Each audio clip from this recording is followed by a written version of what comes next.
and Ehris.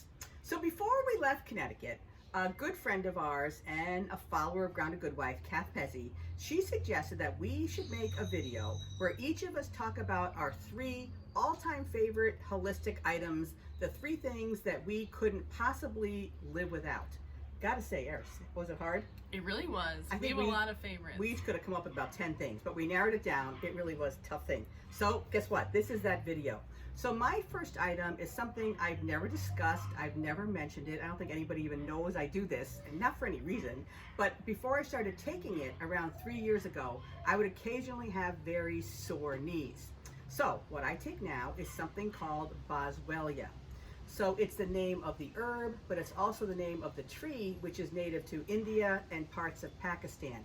So the tree is most famous for producing Indian frankincense, which is the common name for the herb.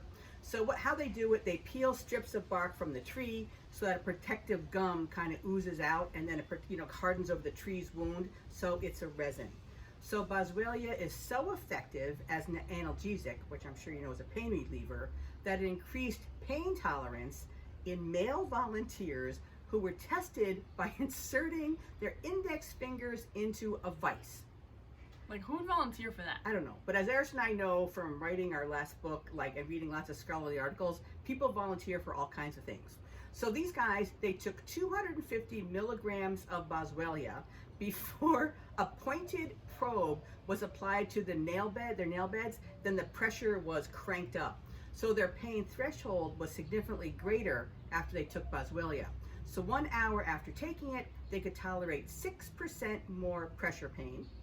2 hours later, they could tolerate 12.5% more pressure pain, and 3 hours later, they could still tolerate 9.7% more pressure pain than taking a placebo. So, like I say, I'm glad I didn't participate in that thing, but I can tell you this stuff works. Imagine what you could do with your Boswellia. That's the right. pain you could tolerate. Stick probes everywhere. So it has a ton of other benefits. You can research these for yourself. Don't do it on Google, do it at least on DuckDuckGo. It's good for brain health and skin benefits. And I personally take 800 milligrams a day. I would never skip a day. My first favorite item is a plant called Burdock, which grows really, really nicely as a weed in most of the US. It grows very well in Connecticut. Most people don't want it to grow where they live, but it does. But it's a really, really great plant, especially for being a skin and liver tonic. So it gently cleanses the liver to support its natural function. And most people's livers they have some toxins in them, either from what they're eating or the environment they're around, like all the chemicals that are around, unfortunately, pollution, also from emotional stuff that maybe you haven't dealt with and gotten rid of. That can all affect the liver. So it's good to detox the liver pretty much no matter who you are. It also helps to cleanse the blood of toxic elements, which is pretty important, pretty amazing stuff for a weed to do. Isn't that cool? And by cleansing the liver and the blood, it can really clear up skin issues, which is one thing that I kind of accidentally started using it for. So I take Burdock every day, and I feel like it helps my skin to stay really clear.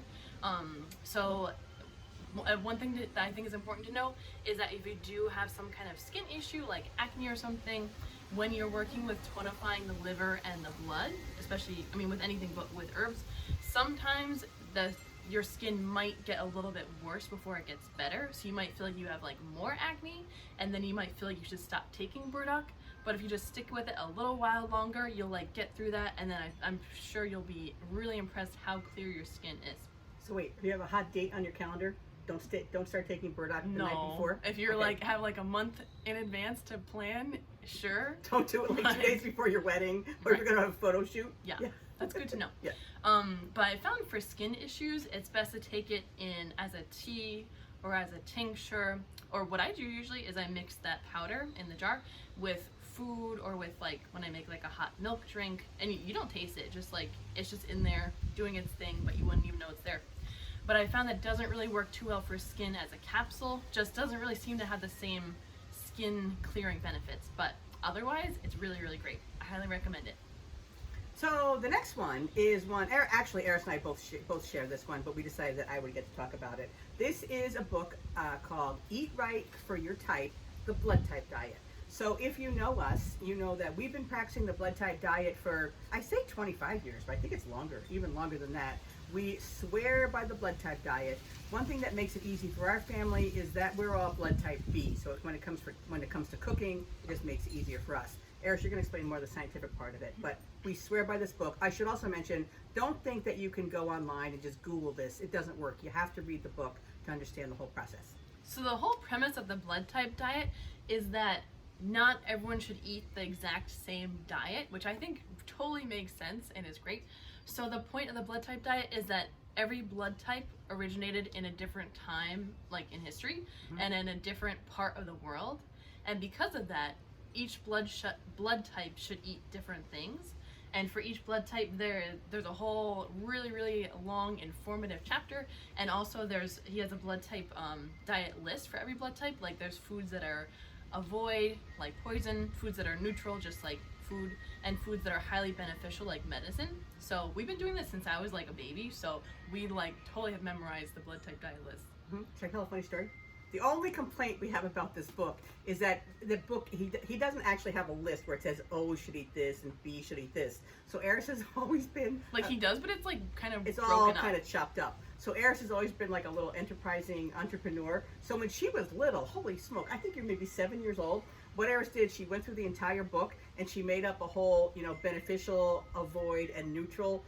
She made it like on a spreadsheet for each of the 4 blood types, and then she started selling the page to people for like 50 cents. So she made a pretty good profit for herself. So I would say that's the only complaint we have about the book, is that he really should have it a little more clearly outlined. But it's a great book. You can always hit Eris up for 50 cents and she'll sell you a copy of it. Just like give it a chance though, and I think you'll really notice a difference in how you feel. Also, it gets to a point where you don't have to think about it. You really don't even have to think about what you're going to avoid or what you're going to eat. So it's very easy. So my next favorite thing is fermented cod liver oil, which sounds like a weird favorite thing because it sounds gross, but it's great. So fermented cod liver oil is a great source of omega-3, which is great for brain health and eye health and so many other things. And my vision and my eyes have always been perfect. Like I can see super well. I've never even close to needed glasses. Like my eyes are perfect. But sometimes years ago, I would feel like after a long day, my eyes would feel kind of like, it sounds kind of dramatic. Long day at the office. No, my eyes would just be kind of like tired and kind of like strained, and I would feel like, oh, like I could still see, but my eyes just felt tired. So we started taking fermented cod liver oil for some other reason, I think for the omega-3s in general. And after maybe a few weeks of taking it, I was like, my eyes don't feel that weird tired thing anymore. So it actually will work that way for me too, because after I wrote my first book, like you spend so much time on the laptop, same thing, my eyes would get tired, and it got to the point where I was having to use those magnifying reading glasses, like the 1.01, but then I started taking the fermented cod liver oil. Well, we started at the same time, and same thing, I don't use any kind of magnifying glasses anymore, and my vision is just hunky-dory. So there are some good brands. We really like the brand called Green Pastures, where they have liquid version, and they also have the bottle it comes in. It's just that it's easier for us we just put it in this thing instead because it's easier for us to measure it. But this is what it looks like. So they have liquid, which you can take on a spoon. They have flavored versions, which is like pretty pleasant tasting. Like you wouldn't know you're taking cod liver oil. And they also have capsules if that's easier for you. Right.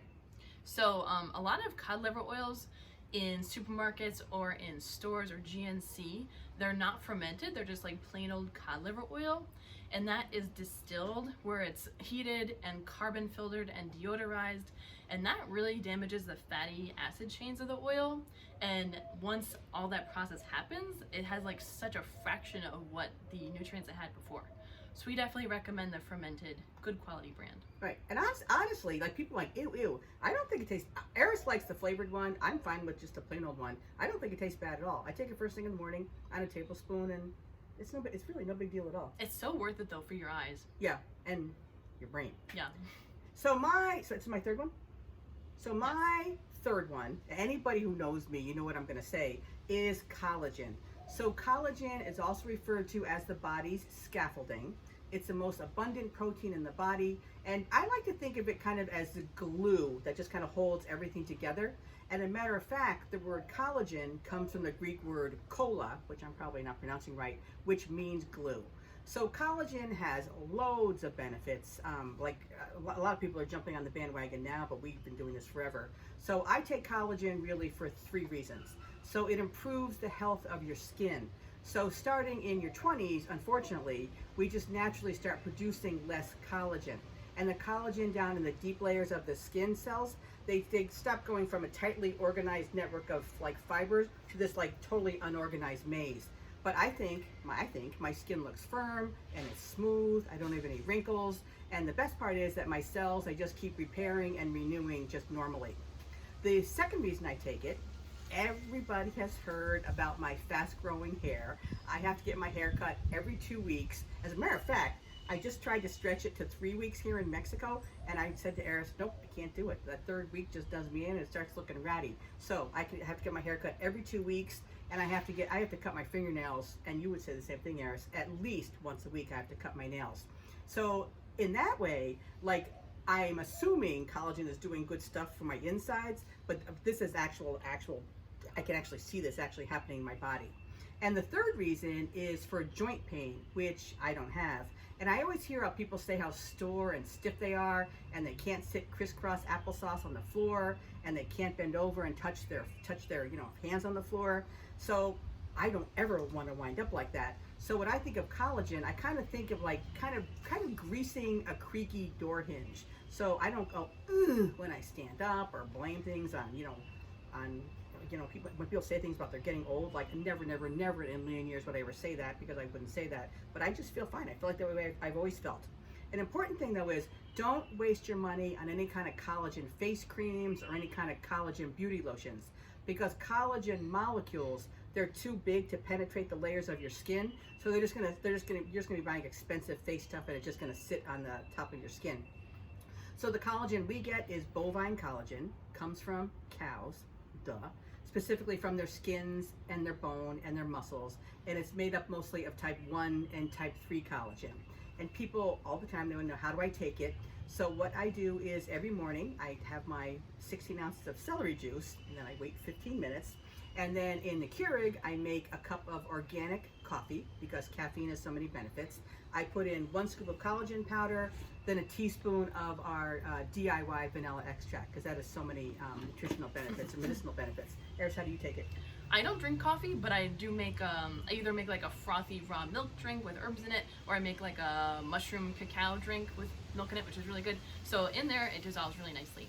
And I would say for me, I don't think in 5 years I have ever missed a day of taking collagen. It's harder for us to find it here, but we have not given up, and we have found a source.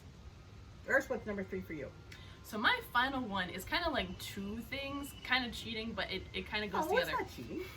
So it's baking soda and vinegar for washing my hair. So for a long time, like I used to use like store-bought shampoo a long ago, and then I switched to making my own shampoo with Castile soap and herbs, and I used that for years. But I'd always heard about people using baking soda and vinegar, and I was always curious.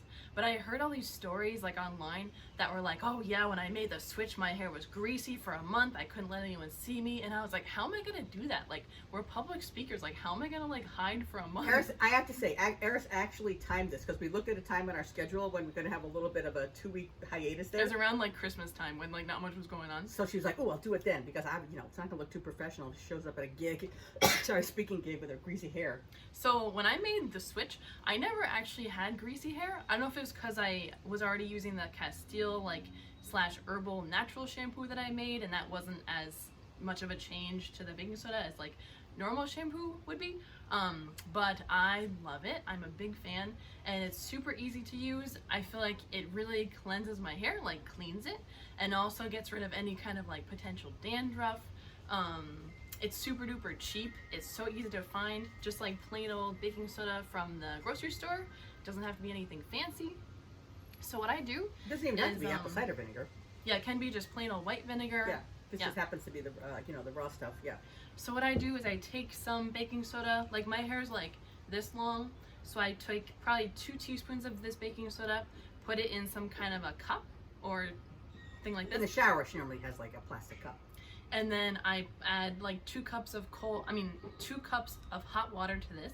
mix it up so it combines with the baking soda, and then in the shower, my hair's already wet, I just pour this over my head, like rub it around a little bit, and then let it sit for probably about 3 minutes, and while I'm in the shower, and then I rinse it out, and then while I'm still in the shower, I do a vinegar rinse. And the vinegar rinse is really important if you're doing baking soda, because the baking soda has a high pH and like raises the pH of your hair, and also opens up the cuticles of your hair, which is a good thing. But you have to use a vinegar rinse to kind of like seal your cuticles, because otherwise baking soda alone can like mess up your hair, make it kind of frizzy, make it kind of damaged. But with the combo with the vinegar, it's a great, because it's like one thing does the other, one thing, the other thing does the other thing. So I think the people that give those negative testimonials about it, they're the ones who don't follow up with the vinegar. And yeah, your hair is going to become a frizzy, bad mess. Yeah. So with the vinegar hair rinse, we have, this is not like a thing to buy or a book, just there's a recipe for my Rapunzel rosemary rinse in our book, where it's a vinegar rinse with some herbs in it. But you can just use vinegar right out of the bottle, like this kind of thing, white vinegar, plain, you know, not great quality apple cider vinegar. Combine it with some warm water in like a cup like this. Pour it over your head after you rinse your baking soda out, and then that's it. And also, it works as like a natural conditioner too, where it doesn't make your hair too soft. Where like if I use real conditioner, like store-bought conditioner, my hair is just too like conditioned, like it's too like soft and weird and just this weird texture. But the vinegar hair rinse makes my hair smooth and soft, but still like normal looking. So Interestingly, it worked well with American water, but also it works. Sorry, there's something blooming here that's making me cough. But also, it also works very well here. Gotta say, Jen, our hairdresser in the United States, she always, you know, she loved cutting Eris's hair because it's so beautiful. And the woman who cuts our hair now says the exact same thing. So Eris has beautiful hair. I was saying one more thing. I was gonna say, don't use it if you dye your hair or do whatever, you know, put some color on your hair. Don't use it for that, because it can remove the coloring on your hair. So this is not for you if you're doing that. Oh, this is something I do. I don't do it every day because I don't need it. I do it probably like 2 or 3 times a week, and that works really well for me. And then the other times, what do you do? Nothing, just like take a shower, my hair gets wet, I don't do anything to it. Me too. I don't use shampoo at all, so yeah. So don't fall for that shampoo thing. You really don't have to do that. So those are our 3 favorite things. It was hard, really, really hard to pick. It really was. But thanks, Kath, for the suggestion, and we hope you guys enjoyed it.